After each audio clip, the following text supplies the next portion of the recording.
News, सच जरूरी है। नमस्कार, एमएनएस न्यूज लाइव में आप सभी का स्वागत है। मैं हूं आपके साथ अर्शी अंसारी। आइए देखते हैं देश और दुनिया की तमाम बड़ी खबरें। पीएम पर निशाना साधने को लेकर विपक्षी दलों पर भड़के शिंदे, कहा शेर से नहीं लड़ सकती भेड़ बकरियां। जी हां, महाराष्ट्र के मुख्यमंत्री एकनाथ शिंदे ने सोमवार को जमकर विपक्षी दलों पर निशाना साधा है। यहां तक कि उन्होंने पीएम को शेर तक बता दिया। उन्होंने कहा कि विपक्षी दल केवल प्रधानमंत्री नरेंद्र मोदी को हराने के बारे में सोचते हैं, लेकिन भेड़ बकरियां जंगल में शेर के खिलाफ लड़ नहीं सकती है। पीएम विपक्ष को बताया भेड़ बकरियां। जी हां, शिंदे ने श्रीनगर में एक हिंदी समाचार कहा कि मैं विपक्षी दलों को गिद्ध नहीं कहूंगा, लेकिन भेड़ बकरियां जंगल में शेर के खिलाफ लड़ाई लड़ने के लिए एक साथ नहीं आ सकती। उन्होंने कहा कि शेर हमेशा शेर होता है और वही जंगल का राज करेगा।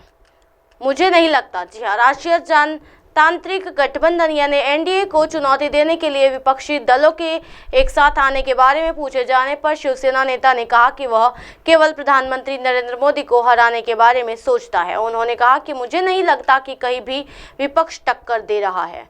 215 से अधिक विधायक हमारे साथ। जी हां, महाराष्ट्र में राष्ट्रीय जनतांत्रिक गठबंधन की स्थिति पर शिंदे ने कहा कि अजित पवार के हमारे साथ आने के बाद हमें 215 से अधिक विधायकों का समर्थन प्राप्त है। सरकार को कोई खतरा नहीं है।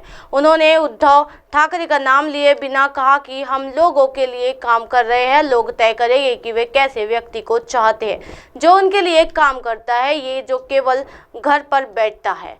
ईडी किसी को यूं। जी हाँ, विपक्षी खेमे के नेताओं और निशानों पर बनाने के लिए प्रवर्तन निदेशालय यानी ईडी का इस्तेमाल किए जाने के आरोपी पर शिंदे ने कहा कि ईडी उन लोगों के खिलाफ कार्रवाई करता है जिन पर भ्रष्ट गतिविधियों में लिप्त होने का संदेह है। ये किसी को यूं ही परेशान नहीं करता है। बढ़ते हैं अगली खबर की तरफ। भारत का मतलब देश की परंपराओं, संस्कृति, अतीत और उसके भविष्य से है। जयशंकर। जी हाँ, तिरुवनंतपुरम में पीएम विश्वकर्मा योजना का शुभारंभ करते हुए विदेशी मंत्री एस जयशंकर ने कहा कि भारत की पहचान विरासत और संस्कृति और हमारे भविष्य से है। केंद्रीय मंत्री ने कहा कि ये बयान इंडिया का नाम बदलकर भारत करने के भाजपा शासित केंद्र के कथित बदल कदम पर देश में चल रही बहस के बीच महत्वपूर्ण है। जी हाँ, तिरुवनंतपुरम विदेश मंत्री एस जयशंकर ने रविवार को कहा कि भारत का मतलब देश की परंपराओं, सांस्कृतिक अतीत और उसके भविष्य को है। केंद्रीय मंत्री यहां प्रधानमंत्री विश्वकर्मा योजना के शुभारंभ पर बोल रहे थे, जिसका उद्देश्य कारीगरों एवं शिल्पकारों तथा परंपराओं, कौशल एवं व्यवसायों में लगे अन्य लोगों की मदद करना है। कार्यक्रम में जयशंकर ने कहा कि कई देशों में वैश्वीकरण, औद्योगिकरण के कारण समय के साथ पारंपरिक कौशल और प्रतिभाएं लुप्त हो गई है। लोग अपनी परंपराओं को भूल गए हैं और उन्हें अगली पीढ़ी तक नहीं पहुंचाया जा सका। भारत के साथ ऐसा नहीं होना चाहिए, जो सबसे पुरानी सभ्यताओं का एक और जिसकी पहचान यहाँ के लोगों को परंपरा और संस्कृति है, जो हजारों वर्षों के दौरान विरासत में मिली है। जयशंकर ने कहा, आज हम यहाँ भारत की पहचान, जी हाँ, विरासत और संस्कृति को मजबूत करने के लिए एकत्र हुए, ताकि ये सुनिश्चित किया जा सके कि हमने हजारों वर्षों में जो प्राप्त किया है ये वह हजारों वर्षों तक आगे बढ़ाया जाता रहे। उन्होंने कहा, इसलिए जब हम भारत की बात करते हैं तो वह भारत यही है। भारत का मतलब हमारी परंपराएं, हमारी संस्कृति, हमारे अतीत और हमारे भविष्य से है। ये बयान इंडिया का नाम बदलकर भारत करने के भाजपा शासित केंद्र के कथित कदम पर देश में चल रही बहस के बीच महत्वपूर्ण है। कारीगर और शिल्पकार समुदाय के बारे में जिन्हें उन्होंने विश्वकर्मा कहकर संबोधित किया। जयशंकर ने कहा कि ये वे हैं जो अपनी रचनात्मक विचारों को काम के माध्यम से हमारे इतिहास में, हमारी संस्कृति पर छाप छोड़ते हैं। ये बहुत मूल्यवान है। केंद्रीय मंत्री ने कहा कि इस योजना के तहत कारीगरों और शिल्पकारों को संसाधन दिए जाएंगे, जिसमें वित्तीय ऋण तक पहुंच भी शामिल है, ताकि वे अपने उपकरणों और क्षमताओं से सुधार कर सके। अपने उत्पादकों को बाजार में बेच सके और देश और दुनिया को ये एहसास कराने के लिए तकनीकी प्राप्त कर सके कि भारत के लोगों में कितनी प्रतिभा, क्षमता और रचनात्मकता है। जी हाँ, जयशंकर ने कहा कि राष्ट्रीय राजधानी में G20 बैठक के बीच हजारों वर्षों से भारतीय कारीगरों और शिल्पकारों द्वारा उत्पादित आभूषण, मूर्तियां, बर्तन, कपड़े और लिपियों को देखने के लिए प्रतिनिधियों के परिवारों और पत्नियों के लिए एक प्रदर्शनी की व्यवस्था की गई थी। उन्होंने कहा कि Vishwakarma, make in India, vocal for local और वन डिस्ट्रिक्ट वन प्रोडक्ट जैसे पहलों के केंद्र में थे। इसके अलावा वो पर्यटन को बढ़ावा देने और स्टार्टअप एवं कौशल भारत का समर्थन करने से जुड़ी पहल के भी केंद्र में रहे हैं। उन्होंने कहा कि इसलिए जब दुनिया भर से लोग और कंपनी भारत आ रही है तो सबसे पहले जो काम किया जाना चाहिए वो इन लोगों का समर्थन करना है जो पहले से ही भारत में है और उन उत्पादक को उसी तरह से बनाते हैं जो कई वर्षों से देश में बने रहे हैं। चूंकि इन परंपराओं व्यवसायों को करने वाले काफ़ी हद तक अन्य पिछड़ा वर्ग से आते हैं।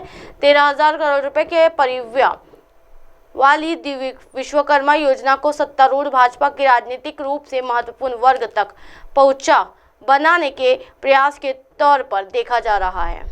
बढ़ते हैं अगली खबर की ओर। उपराज्यपाल सिन्हा ने कहा, जवानों के बलिदान का बदला लेंगे, आतंकवाद से मुक्ति चाहते हैं घाटी के लोग। जी हाँ, जम्मू कश्मीर के उपराज्यपाल मनोज सिन्हा ने कहा कि हम अपने जवानों के बलिदान का बदला लेंगे, हम सब एक है। कार्यक्रम के दौरान सिन्हा ने कहा कि हम कश्मीर घाटी में शांति कायम करने को लेकर प्रतिबद्ध है। जी हाँ, जवानों के बलिदान को लेकर सिन्हा ने कहा कि हम शहादत का बदला लेंगे और जो भी इस कृत्य में शामिल है उसे करारा जवाब दिया जाएगा। इसमें कोई संदेह नहीं कि घाटी के लोग आतंकवादी से मुक्ति चाहते हैं। इससे पहले डीजीपी दिलबाग सिंह ने कहा कि मैं जाबाज अधिकारियों को सलाम करता हूं जिन्होंने इस ऑपरेशन को लीड किया। जहां ऑपरेशन को अंजाम दिया जा रहा है वह बहुत ही मुश्किल इलाका है। एक तो कड़ी चढ़ाई है, ऊपर से घना जंगल है, उसके अंदर हाइट आउट थी। ये लोग हाइट आउट के करीब पहुंच गए थे। बचाव की काफ़ी कोशिश हुई, हालांकि जब तक हम उन्हें वहां से निकालते तब तक उनकी शहादत हो गई थी। जी हाँ, उन्होंने कहा कि लगातार ऑपरेशन चल रहा है, सुरक्षा बलों की टुकड़ियां इन पोजीशन है। डीजीपी ने सवाल के जवाब में कहा, वहां काफ़ी खतरा है क्योंकि दहशत गर्द छुपे हैं। उनका हाइट आउट भी है। करीब 10 पार्टियां अलग अलग जगह पर लगी हुई थी। वहीं पुलिस के पूर्व डीजीपी एसपी वैद ने कहा कि कुछ समय से जम्मू कश्मीर में आतंकवाद पहाड़ों, जंगलों और गुफाओं का इस्तेमाल कर गुरिल्ला वारफेयर का टेक्निक अपना रहे हैं ताकि सुरक्षा बलों को भारी नुकसान पहुंचा जा सके। इसके लिए हमें रणनीति तैयार करनी होगी। इसी तरह की दिन भर की तमाम बड़ी खबरों से फिर कराओगे आपका रूबरू। तब तक देखते रहिए एमएनएस न्यूज नेटवर्क। मेरे साथ ये नीरज अंसारी के साथ नमस्कार।